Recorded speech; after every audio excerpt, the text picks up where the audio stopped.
Donc aujourd'hui, Cofidis Services en France exploite à peu près 140 000 m² IT de data center, ce qui sur les 500 000 m² aujourd'hui qui sont annoncés par la profession est une part réellement importante du parc. C'est combien de sites? On en a à peu près 70 aujourd'hui, à peu près 70 sites. C'est en expansion régulière? C'est un marché effectivement avec une expansion assez régulière. On était, alors je vais parler en mètres carrés de manière à avoir une unité. On était à 110 120 000 m² il y a encore un an, et effectivement c'est un marché qui est en croissance. C'est aussi un marché qui est en croissance par rapport à la densité à l'intérieur de ces data centers. Même sur un data center et sur 1 m², la puissance mise en œuvre n'est pas exactement la même.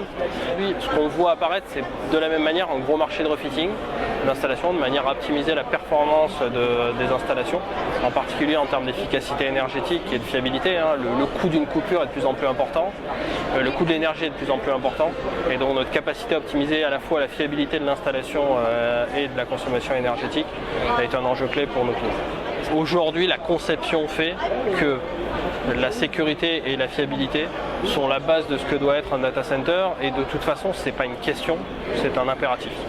Donc en fait, on a trois choses qu'on voit apparaître aujourd'hui de manière claire. C'est à la fois des données de fiabilité de l'installation, des données de sécurité, et puis des données d'efficacité, de performance, en particulier sur l'énergie, mais aussi de manière générale sur la performance globale de l'exploitation. Sur ces aspects-là, on a un certain nombre de manières de travailler dessus.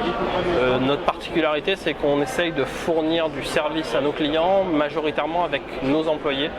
Et donc, on a fait de notre capacité à internaliser des prestations quelque chose qui est un réel différenciant, avec un parcours de formation qui est aujourd'hui certifié, qu'on a fait en partenariat avec le CESIT, sur lesquels aujourd'hui on est le seul opérateur sur le territoire à être capable de venir réaliser cette opération.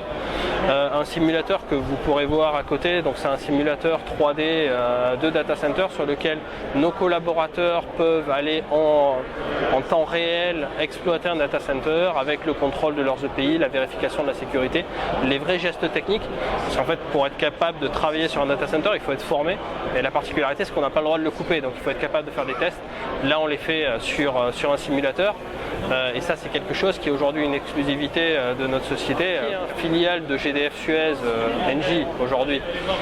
On est à la base un énergéticien, ce qui fait qu'on sait acheter de l'énergie, c'est chez Engie ou ailleurs d'ailleurs, mais on est capable d'acheter de l'énergie au meilleur prix, ce qui est quand même la meilleure manière de faire de la performance. On est capable, dans le cadre de notre exploitation au quotidien, de venir optimiser le prix de l'exploitation et optimiser l'efficacité énergétique de l'installation, et puis avec nos capacités à venir réaliser des travaux au juste coût, de venir réaliser des travaux d'optimisation sur le fonctionnement. Et il y a cette fameuse tendance DevOps, donc de rapprochement des métiers de développeurs de nouveaux services et d'exploitants. Ouais. Est-ce que vous êtes dans cette mouvance? Est-ce que vos compétences évoluent dans ce sens aussi?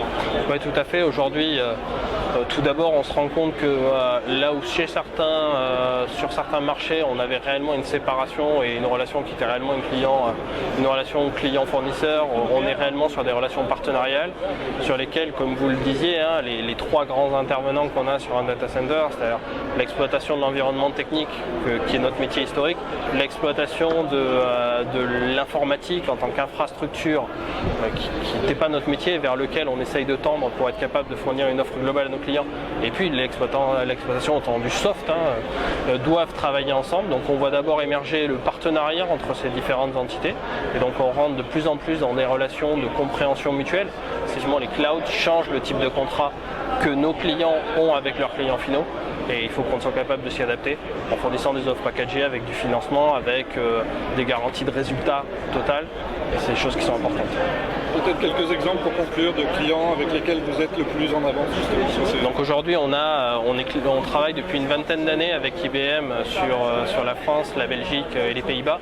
Je disais qu'aujourd'hui nous travaillons sur 140 000 m² en France, mais en fait c'est entre à peu près 500 000 m² qui sont exploités en Europe et à peu près 600 000 à la maille mondiale. Et avec IBM on a travaillé sur de l'optimisation de certains de leurs data centers, sur le développement d'offres conjointes, qui est réellement quelqu'un avec qui on a beaucoup travaillé. On travaille avec Telecity, chez qui on a pu travailler sur l'optimisation des coûts de fonctionnement, notamment du data center, sur un marché de l'hébergement qui est extrêmement complexe. et aujourd'hui sur des marchés qui sont un peu différents, on travaille depuis quelques mois en fait sur une prestation qui s'est développée avec Orange, avec lequel nous essayons de travailler sur à la fois la performance de leur installation dans un marché qui est quand même en train d'évoluer, même s'il a largement évolué dans les dernières années, et puis sur un marché de transition qui est que le Orange il y a 10 ans n'est pas celui qu'il sera dans 10 ans, et notre métier est d'être capable de les accompagner dans cette transition.